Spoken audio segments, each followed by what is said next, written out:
Hi, പുതിയൊരു വീഡിയോയിലേക്ക് സ്വാഗതം. ഈ വീഡിയോയും ഹൈറിച്ചിനെ കുറിച്ചാണ്. അപ്പോൾ കഴിഞ്ഞ 6 മാസത്തോളമായി നിരന്തരം വീഡിയോ ചെയ്യുന്ന ഒരാളാണ് ഞാൻ. ഈ ഹൈറിച്ച് തട്ടിപ്പ് ഒരുപാട് ആൾക്കാരിലേക്ക് എത്തിക്കാൻ വേണ്ടി സാധിച്ചിട്ടുണ്ട് എന്നുള്ള സന്തോഷം എനിക്കുണ്ട്. അപ്പോൾ ഇന്ന് ഒരു പേരും നാളൊന്നുമില്ലാത്തൊരു ഫേക്ക് ഐഡിയ ആണ്.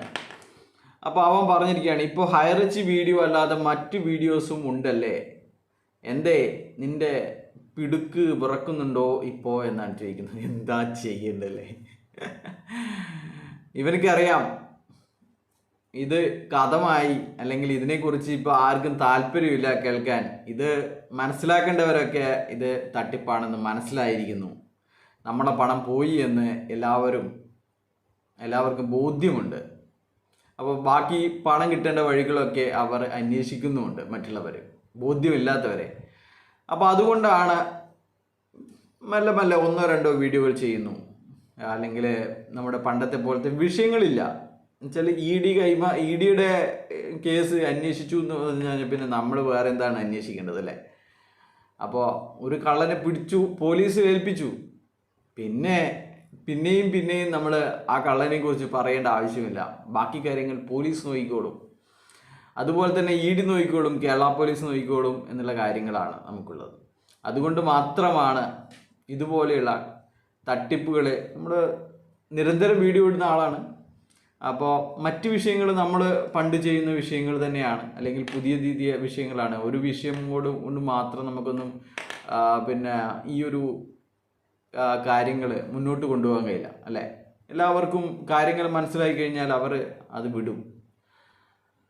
അപ്പോൾ സമൂഹത്തിലുണ്ടാകുന്ന മറ്റു കാര്യങ്ങളും നമ്മൾ സ്വാഭാവികമായിട്ടും പറയും. അതിന് പിടുക്ക വിറക്കുന്നുണ്ടോ എന്നൊക്കെ. എന്ത് ഭാഷയാണോ ഇതൊക്കെ? എനിക്ക് കാണിച്ചു തരണം, പിടുക്ക വിറക്കുന്നുണ്ടോ, അല്ലെ പിടുക്ക എങ്ങനെയാണ് നിൽക്കുന്നുണ്ടൊക്കെ.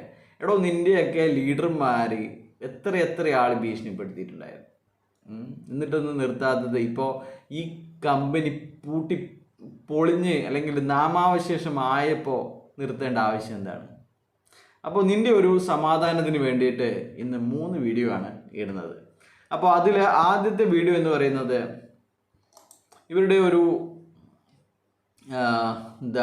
ഒരു മോട്ടിവേഷൻ വീഡിയോ ആണ്. മോട്ടിവേഷൻ എന്ന് പറയുന്ന ഒരു സംഭവം ഇന്ന് ഇവരുടെ വാട്സപ്പിൽ കറങ്ങുന്നുണ്ട്. അതാണ്, എല്ലാം നഷ്ടപ്പെടുന്നതിനേക്കാൾ എത്രയോ മഹത്തരമാണ് കുറച്ച് നാൾ കൂടി ക്ഷമയോടെ പൂർണ്ണ വിശ്വാസത്തോടെ സംഭവിക്കുന്ന എല്ലാം നല്ലതിനാണെന്ന് തിരിച്ചറിവോടെ ഒരുമിച്ച് ഒരേ മനസ്സോടെ കാത്തിരിക്കുന്നത് കൊണ്ട് 10 മടങ്ങ് ശക്തിയുള്ള ശാശ്വതമായിട്ടുള്ള സന്തോഷമുള്ള തിരിച്ചുവരവ് ഭയങ്കരമായിരിക്കും. തിരിച്ചു വരും. ഇതെല്ലാം പൂട്ടിക്കഴിഞ്ഞിട്ടാണ് തിരിച്ചു വരുന്നത്. എല്ലാം നഷ്ടപ്പെടുമെന്ന് വെച്ചാൽ എല്ലാം നഷ്ടപ്പെട്ടു. കേസിന് പോവാത്തവർക്ക്, അല്ലെങ്കിൽ 10 ലക്ഷത്തിന് മേലെ ഉണ്ടാക്കിയവർക്ക് എല്ലാം നഷ്ടപ്പെട്ടു. അതുതന്നെയാണ്. അക്കൗണ്ടുകളൊക്കെ ഫ്രീസ് ആവാൻ പോവുകയാണ്. പിന്നെ ഏജൻസികളുടെ അക്കൗണ്ടുകളൊക്കെ ഫ്രീസ് ആയിട്ടുണ്ട്. വലിയ വരുമാനം ഉണ്ടാക്കിയവരുടെയൊക്കെ ഫ്രീസ് ആയിക്കൊണ്ടിരിക്കുകയാണ്. ദിവസം 20-നും 25-നും അല്ല 20-നും 30-നും ഇടയ്ക്ക് ആൾക്കാരെയാണ് ഇഡി ക്വസ്റ്റ്യൻ ചെയ്യാൻ വേണ്ടി വിളിച്ചുകൊണ്ടിരിക്കുന്നത്. ദിവസവും പ്രതാപൻ രാവിലെ പോകുന്നു, വൈകുന്നേരം ഇരുട്ടത്ത് 9 മണിക്ക് തിരിച്ചു പോകുന്നു എന്നുള്ള അവസ്ഥയാണ്. അപ്പോൾ അന്ന് നമ്മൾ ഓരോരുത്തരും ഇന്ന് അനുഭവിക്കുന്ന ബുദ്ധിമുട്ടുകളെല്ലാം ഓർമ്മകളാക്കി മാറ്റുന്ന കാലം വിദൂരമല്ല എന്ന് മനസ്സിലാക്കുക. കൂടെ നിൽക്കുക. ഒരുപാട് ആൾക്കാർ കൂട്ടം തെറ്റിയിട്ടുണ്ട്. ഒരുപാട് ആൾക്കാർ കേസിന് പോകുന്നുണ്ട്. ഒരുപാട് ആൾക്കാർ ലീഡറെ ചോദ്യം ചെയ്യുന്നുണ്ട്. ഇനിയിപ്പോൾ നാളെ ആ കേസ് നീട്ടിവെക്കലിൻ്റെ അപേക്ഷ അതുകൂടി കേട്ട് കഴിഞ്ഞാൽ തൃപ്തിയാവും. ഇനിയിപ്പോൾ വേനലവധിയാണ്, സമ്മർ വെക്കേഷനാണ്.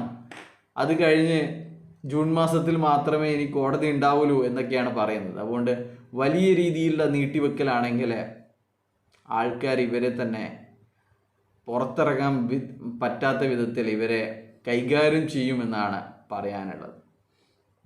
അപ്പോൾ കൂട്ടം തെറ്റിപ്പോയ ആട്ടിൻകുട്ടിയുടെ കഥകൾ എന്നും നമുക്ക് ഖേദത്തിൻ്റെ പാഠങ്ങളാണ് നൽകിയിട്ടുള്ളത് എന്നാണ് പറയുന്നത്. അപ്പോൾ ഈ തട്ടിപ്പാണ് എന്ന് മനസ്സിലാക്കാത്തവർക്ക് ഇതുപോലെയുള്ള മോട്ടിവേഷൻ തൊടാതെ ഇറക്കാം എന്ന് മാത്രമേ പറയാനുള്ളൂ. അപ്പോൾ നമുക്ക് അടുത്ത ഹൈറിച്ചിൻ്റെ വീഡിയോയിലേക്ക് കിടക്കാം.